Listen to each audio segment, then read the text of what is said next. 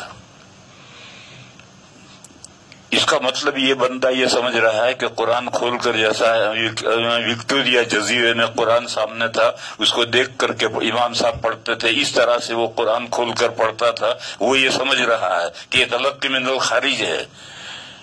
یہاں اس سلسلے میں سب سے پہلی بات تو یہ سمجھنی ہے کہ یہ کون سی حدیث ہے۔ یہ تو ذکوان ایک غلام ہے، اور چلو حضرت عائشہ کے سامنے عمل کر رہا ہے تو حضرت عائشہ اس کو برقرار رکھ رہی ہیں، یہ بھی تو حدیث نہیں بنتی، تقریر نبوی تو حدیث بنتی ہے۔ صحابی کے سامنے کوئی کام ہوا اور غیر مقلدین تو صحابہ کو گھاس ہی نہیں ڈالتے، ان کی اقوال کو، افعال کو، کسی چیز کو، بلکہ خلفائے راشدین کی سنتوں کو بھی نہیں مانتے۔ تو یہ کہاں حدیث ہے؟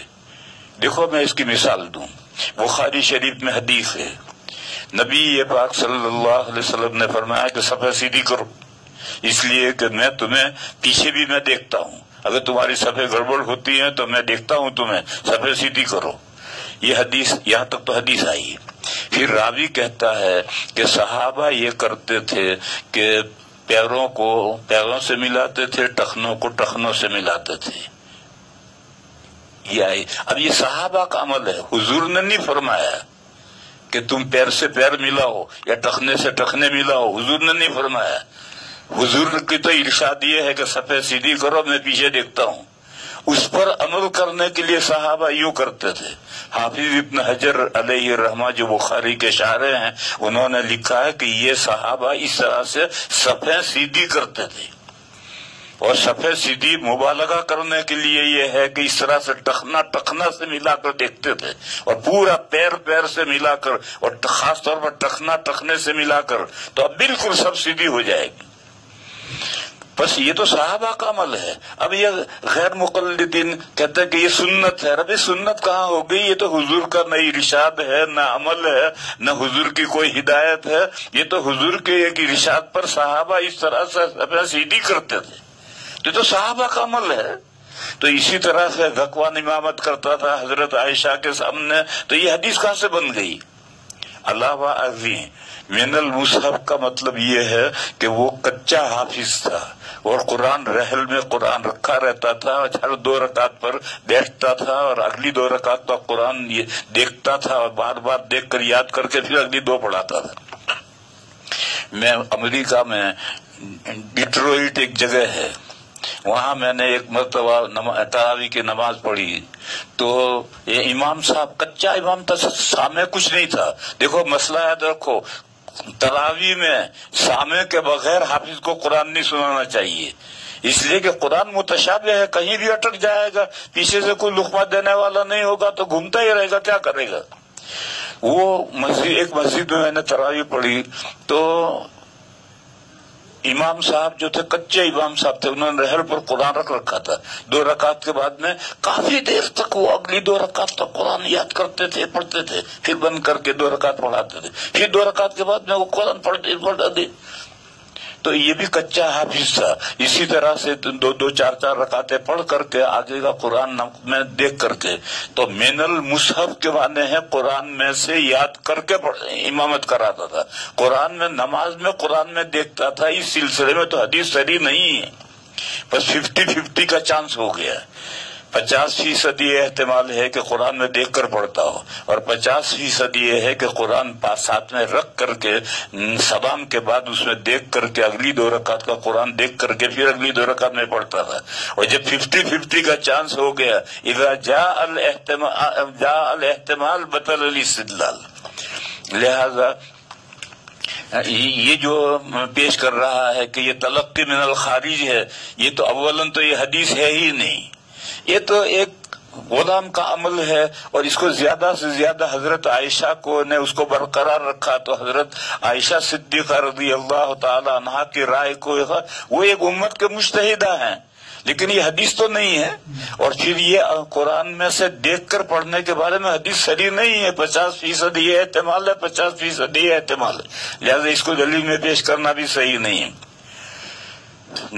مطابق حضرت عائشہ کے غلام ذکوان کا مصحف میں دیکھ کر امامت کرنا ثابت ہے. دیکھ کر امامت کرنا، یہ اس کے لیے روایت صحیح نہیں ہے. مزید ایک امام ابو حنیفہ کے علاوہ تینوں ائمہ مجتہدین کا موقف احناف کے برخلاف ہے. احناف کے نہیں، امام اعظم کا یہ قول ہے. اور تینوں ائمہ ہے، اور تقلید واجب ہے، تقلید شخصی بھی واجب ہے. بس اگر تینوں اماموں کا خلاف ہے تو بہت سے مسئلوں میں خلاف ہے. ان کے خلاف ہونے سے کیا فرق پڑتا ہے؟ تقلید واجب ہے. ہم حنفی ہیں اور تقلید واجب ہے، تقلید شخصی واجب ہے. صاحبین کا قول بھی جواز کا ہے دیکھنے کا، مگر اس پر بھی فتویٰ نہیں ہے. فتویٰ امام اعظم کے قول پر ہے، لہذا اسی پر عمل کرنا ضروری ہے. بس اس کے بعد اس نے کہنا چاہتا تھا کہ احناف کا مذہب کمزور معلوم ہوتا ہے. تو سمجھتا تو کچھ ہے ہی نہیں، اور بغیر سمجھے ہی تو نے فیصلہ کر دیا کہ کمزور ہے. نہ دائیں کا پتہ نہ بائیں کا پتہ، اور سارا کا سارا فیصلہ کر رہا ہے. تو اس لیے ایک ہی سوال تھا، اس سوال سے نمٹنے کے لیے مجھے اتنی ساری تفصیل کرنی پڑی. اب اسی سوال کے ساتھ ایک دوسرا سوال بھی کر لو. ایک سوال یہ ہے، اور یہ دارالعلوم دیوبند کے ایک استاد ہیں اور بڑے آدمی ہیں اور مفتی ہیں. ان کا یہ سوال ہے کہ یہ جو بیماری ہے دمے کی بیماری ہے، اس دمے کی بیماری میں ایک پمپ آتا ہے، انہیلر کہتے ہیں، انہیلر. اس کو پمپ کو کرتے ہیں تو ایک سفید دوا نکلتی ہوئی جاتی ہے گلے میں، اور وہ گلے سے اندر جاتی ہے اور اس سے وہ دوا سانس بیٹھ جاتا ہے. اس کے بارے میں انہوں نے لکھا ہے کہ 3 قسم کے فتوے چل رہے ہیں. فلاں کا یہ فتویٰ ہے، فلاں کا یہ، فلاں کا یہ فتویٰ ہے. اسی کو میں نے کہا تھا اگر ایسی صورت پیش آئے تو پھر اپنے مرکز کا جو فتویٰ ہے یہ لو، اس کو پکڑو، اپنے ٹھیے کو مضبوط پکڑو. دارالعلوم دیوبند کا فتویٰ یہ ہے، دارالعلوم دیوبند کا فتویٰ یہ ہے کہ روزے میں انہیلر، جس کو دمے کی بیماری ہے اس کو بھی روزہ رکھنا ہے، اور صبح سحری کے وقت میں خوب انہیلر لے لے. انشاءاللہ دن پر ضرورت پیش نہیں آئے گی. لیکن اگر خدا نہ خواستہ ضرورت پیش آ جائے اور انہیلر لینا پڑے تو اس سے روزہ ٹوٹ جائے گا. لیکن روزہ ٹوٹنے کے بعد بقدر ضرورت انہیلر لے، اور روزہ قابو میں، طبیعت قابو میں آ گئی. اب اس کے بعد امساک ضروری ہے، اب کچھ کھا بھی نہیں سکتا، اب روزہ افطاری تک امساک ضروری ہے، اور پھر وہ روزے کی قضا کرے گا، کفارہ نہیں آئے گا. دیکھو اس کی میں مثال دوں، یہ ڈائبٹیز جو ہے یہ بھی بڑی باؤلی بیماری ہے. یہ اگر بڑھ جائے تو بہت خطرناک نہیں ہے، لیکن گھٹ جائے اور 80 سے نیچے آ جائے تو پھر بہت مشکل ہو جاتا ہے. مجھے پچھلے سالوں میں 3 مرتبہ روزے توڑنے پڑے ہیں. ڈائبٹیز گھٹ گئی میری. ایک اٹلانٹا میں تھا اور 11-12 بجے شوگر گھٹ گئی، مجھے روزہ توڑنا پڑا. اور 2 مرتبہ شکاگو میں مجھے روزہ توڑنا پڑا، حالانکہ میں نے گلوکوز کا انجیکشن بھی لیا مگر قابو میں نہیں آئی بات، تو مجھے روزہ توڑنا پڑا. تو میں نے شوگر کو بحال کرنے کے لیے جو میٹھا کھانا پڑتا ہے وہ کھا لیا، بس وہ کھا لیا. اس کے بعد پھر امساک، اب دوسرا نہیں کھا سکتے، اب افطاری، اور وہ روزے کی قضا کریں گے. تو یہ جو ڈائبٹیز ہے گھٹنا بڑھنے میں، تو اگر 600-700 تک چلی جائے تو پھر برن ہیمریج کا اندیشہ ہوتا ہے، لیکن ایسا بہت کم ہوتا ہے. لیکن گھٹتی ہے، لہذا گھٹتی ہے تو پھر آدمی اگر 60 سے نیچے آ جائے گی تو کومے میں چلا جائے گا. بس ڈائبٹیز کا اور دمے کا ایک ہی حکم ہے، ڈائبٹیز والے کو بھی روزہ رکھنا ہے. میں 30 سال سے ڈائبٹیز میں ہوں اور برابر روزہ رکھتا ہوں، اور رمضان میں دوائیں آدھی کر دیتا ہوں، انسولین بھی آدھا لیتا ہوں. کیوں؟ مجھے روزہ توڑنا پڑا، میں نے انسولین لیا، کھایا کم، تو مجھے شوگر گھٹ گئی. تو اس لیے رمضان میں روزہ ڈائبٹیز کی وجہ سے روزہ بار بار کھانا پڑے گا، کچھ بھی نہیں بار بار کھانا پڑے گا. ڈائبٹیز کے لیے تو یہ فاقہ بھوکا رہنا، روزہ سب سے زیادہ مفید ہے. اس سے زیادہ میں نے کوئی چیز مفید نہیں پائی.